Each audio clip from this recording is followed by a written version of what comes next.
Nós estamos de volta com o Gazeta em Manchete. Agora, o Gazeta em Manchete dá continuidade à série de entrevistas com os candidatos que disputam a Prefeitura de Rio Branco. São 10 minutos de entrevista para cada candidato. A ordem foi definida por sorteio e hoje o entrevistado é Carlos Gomes, candidato pela Rede Sustentabilidade.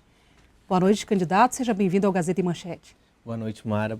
Boa noite, telespectadores, aos nossos pais e mães, aos nossos avós, aos nossos jovens alunos, a todas as pessoas que estão prestigiando o programa. E antes de a gente começar a bater o nosso papo, eu queria agradecer mais uma vez o convite que foi feito pela TV e falar o quão importante é para a democracia e lamentar o fato de uma outra emissora, a TV Acre, nos retirar do debate, que lamentavelmente, numa atitude totalmente antidemocrática, não vai permitir ao eleitor ter mais um momento para escutar as propostas e escolher, a partir das ideias, o seu candidato. Candidato, vamos às perguntas. O senhor é o único dos 4 candidatos que disputam a Prefeitura de Rio Branco que não exerce nenhum mandato. Esse fator o diferencia dos demais? Não, muito pelo contrário. Não é demérito não ter um mandato na atual conjuntura. Inclusive, se a gente pega muitos exemplos de pessoas que detêm mandato, hoje a gente tem um Congresso totalmente falido. Recentemente, a presidente Dilma foi empichada, o ex-presidente Eduardo Cunha também foi cassado e hoje o ex-presidente Lula foi denunciado pela Lava Jato. Então, se a gente pega o histórico de pessoas que detiveram o mandato recentemente, de pessoas que na atual legislatura estão arroladas com casos de corrupção, não é demérito não ter mandato. Demérito é ter mandato e utilizar desse mandato para fazer aquilo que há de mais perverso na política brasileira. Candidato, quais são as prioridades do seu plano de governo? A nossa prioridade é a educação. Educação em tempo integral. Hoje, Rio Branco, Mara, vive lamentavelmente uma onda de marginalização muito forte e crescente. A gente entende que disputar essa juventude pelo viés da educação pode promover a médio e longo prazo uma transformação social que inevitavelmente passa pela educação. Então, a educação em tempo integral é uma prioridade da rede. E aí você pode me perguntar de que forma que se faz isso com um momento de profunda crise, qual a receita que a gente tem? Para a gente dialogar com uma educação de tempo integral, a gente precisa, no momento de crise, criar receita. De que forma que a gente cria receita? Na nossa gestão, nós vamos fazer uma reforma administrativa. Estamos propondo o corte de 70% dos cargos comissionados na Prefeitura de Rio Branco. Isso significa dizer que a gente vai gerar uma receita durante 4 anos de aproximadamente 70 milhões de reais. Com 70 milhões de reais, a gente consegue investir em educação e em saúde pública, que são questões básicas e fundamentais que podem promover qualidade de vida na cidade de Rio Branco prioritariamente. Agora vamos falar de outro ponto polêmico, que é a saúde. Como é que o senhor pretende melhorar a saúde municipal? E aí, já dialogando com a resposta anterior, a gente cria receita no momento de crise, cortando os cargos comissionados e investindo parte desse recurso tanto em saúde quanto em educação. A gente já tem vários prédios, vários espaços que não dispõe de infraestrutura na sua completude para a gente ter um serviço de qualidade, mas há também uma carência, uma deficiência de capital humano. Então, por exemplo, a isenção do ISS que ainda outorga é um dinheiro que, quando a gente revisar, será investido em saúde. A gente precisa contratar mais médicos, mais assistentes sociais, mais psicólogos, mais dentistas. A deficiência que a gente tem hoje, ela pode ser concentrada na qualidade de serviço que é ofertado pela ausência de capital humano. Vamos priorizar a contratação de servidores públicos que pode promover uma mudança significativa na realidade da saúde do nosso município.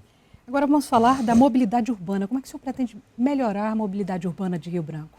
Mobilidade urbana é um tema extremamente importante, que dialoga muito com a realidade dos nossos alunos, dos nossos pais, das nossas mães, sobretudo que utilizam o transporte público.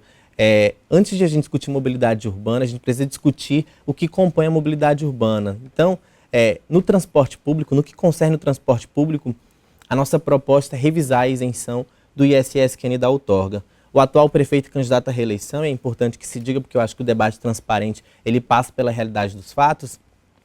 Em março do ano passado, ele enviou um projeto de lei à Câmara Municipal de Rio Branco, propondo a isenção do ISS que ainda outorga para as empresas, que totaliza um pouco mais de 8 milhões de reais.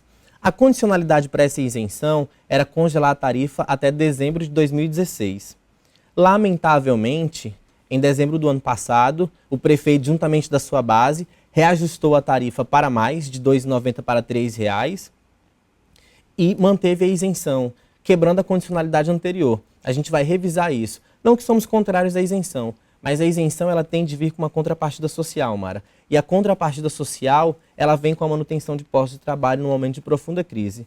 Hoje, o prefeito isenta 8 milhões os empresários, mas não isenta o pai de família dos seus impostos. E a gente continua, num momento de crise profunda, perdendo postos de trabalho com a demissão de cobradores. Lamentavelmente, hoje, vários pais e mães de família têm perdido o posto de trabalho, oferecendo um serviço cada vez mais caótico em razão do acúmulo que tem o motorista e uma frota que é totalmente ineficiente. Para além disso, há uma questão de urbanização, de paisagismo da nossa cidade. É totalmente complicado você transitar nas ciclovias de Rio Branco sem arborização.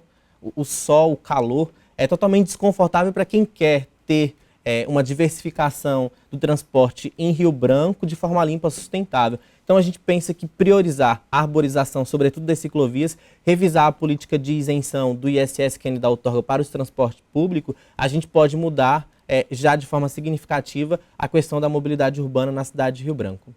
Candidato, o senhor falou do mercado de trabalho e a nossa próxima pergunta é justamente sobre o desemprego. Como é que o senhor pretende aumentar a geração de emprego e renda no município de Rio Branco? Como é que o senhor pretende gerar Sua essa pergunta modificação? é extremamente importante. Rio Branco tem o pior PIB entre as capitais da região norte. Nós temos uma força política que governa o estado e a prefeitura de Rio Branco há vários mandatos, há vários anos, aproximadamente 20 anos o governo do estado e a prefeitura aproximadamente 14, 16 anos. E a gente não conseguiu inverter a lógica de um estado totalmente pesado. Hoje, a receita de Rio Branco gira em torno de repasse do governo federal a partir do Fundo de Participação dos Municípios. Isso sem falar, no geral, que a gente sobrevive tanto do governo do estado, como da prefeitura, como da União, pensando a economia da nossa cidade. Depois a gente tem a informalidade, por fim a gente tem a industrialização, que absorve muito pouco da mão de obra, e por fim a agropecuária nessa cadeia de fomento da economia local. A gente propõe incentivar a iniciativa privada, né? É importante que a gente tenha empreendedores que possam promover e mudar a realidade econômica de Rio Branco, mas para além disso, Mara, é importante que a gente possa fomentar também cadeias produtivas.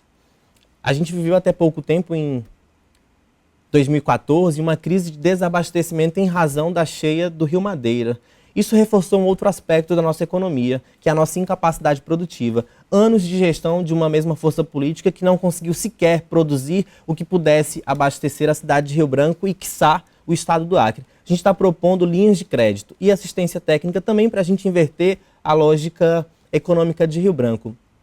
É fato que a composição da cidade de Rio Branco, ela está majoritariamente na parte urbana. Uma pequena parte está na zona rural. Mas a gente precisa entender e construir políticas públicas para o homem que está no campo, para o trabalhador que está no campo. E nesse sentido a gente está propondo linhas de crédito e assistência técnica, priorizando essa produção agrícola, mas também invertendo a lógica da máquina inchada, promovendo a iniciativa privada. Inclusive, Mara, com a diversificação da matriz energética, com a mudança da nossa matriz energética. O Acre é uma potência, né, se assim o governo quisesse, para a gente produzir energia solar aqui. E há várias linhas de financiamento de crédito internacional que querem financiar na Amazônia uma matriz energética limpa, sustentável. Então a gente está propondo também a isenção para as famílias que instalarem placas solares nas suas residências, mas também buscar parcerias para a gente produzir essas placas solares aqui, porque é possível, tem linha de crédito, é possível. Só não tem boa vontade, porque a gente tem aí os compromissos com as concessionárias, os compromissos com Belo Monte, para garantir uma obra bilionária para a gente ter Caixa 2 e manter esse projeto de poder que já nos levou aos maiores retrocessos. Candidato, a cada ano o orçamento do município tem diminuído. Como é que o senhor pretende cumprir todas essas promessas do seu plano de governo com um orçamento cada vez mais reduzido? Mara, importante a sua pergunta, porque no momento de profunda crise, em que a gente tem diminuído a arrecadação do governo federal, isso por consequência, o fundo de participação dos municípios, que é o que mantém a nossa economia, tem diminuído, sobretudo a economia do município de Rio Branco. Mas a gente entende que uma reforma administrativa na máquina pública pode promover essas mudanças. Eficiência no gasto público também. A gente hoje, só para fazer uma alusão com a mobilidade urbana, o atual prefeito propôs terminais de integração, que nada passa de um grande terminal de ônibus. Se a gente tiver uma grande parada de ônibus que não integra, ela não tem funcionalidade do gasto que se teve para a obra. Então, se a gente gasta de forma correta, eficiente, séria e responsável, a gente consegue ter uma eficiência naquilo que é o orçamento do município. Então, de forma muito básica, o nosso programa de governo foi construído pensando o orçamento para o município desse ano, que é de pouco mais de 700 milhões de reais, é o que foi orçado para esse ano. E foi diante disso que a gente priorizou educação, saúde, mobilidade urbana, agricultura, pensando que a gente passa numa crise, mas que há muito dinheiro para fazer muita coisa e que a gente precisa gastar de forma séria e responsável, deixando de governar para grupos, famílias, partidos e governando para você que está em casa, que é a pessoa que realmente continua sendo negligenciada e marginalizada pela atual gestão. Hoje nós enfrentamos uma crise hídrica, né, um rio seco. Quais são as suas propostas para o meio ambiente? Mara, essa crise de desabastecimento, essa crise de seca, não uma totalmente seca, mas de vazante do Rio Acre, ela se dá muito em razão da não recuperação das matas ciliares, né? Hoje, o desmatamento que teoricamente era para ser uma bandeira desse governo que se diz da florestania, lamentavelmente foi negligenciada. É claro que só a cidade de Rio Branco, só o município de Rio Branco não vai conseguir resolver todo o problema, mas pode dar sua contribuição e uma das nossas metas prioritárias para a questão ambiental, pensando o Rio Acre, é recuperar as matas ciliares. Recuperando as matas ciliares, a gente consegue a médio e longo prazo reverter isso, porque o processo de assoreamento ele continua, né? Candidato, infelizmente o nosso tempo acabou, né? Eu quero agradecer a sua participação no Gazeta e Manchete. O candidato da Rede Sustentabilidade, Carlos Gomes, foi o nosso entrevistado de hoje na rodada de entrevistas do Gazeta e Manchete. Amanhã, a nossa entrevista é com o candidato Raimundo Vaz, do PR, agradecendo mais uma vez a sua participação aqui no Gazeta e Manchete, candidato. Obrigado, Mara. Boa noite para você que está em casa. Nós vamos a um pequeno intervalo e daqui a pouco a gente volta com o Gazeta e Manchete.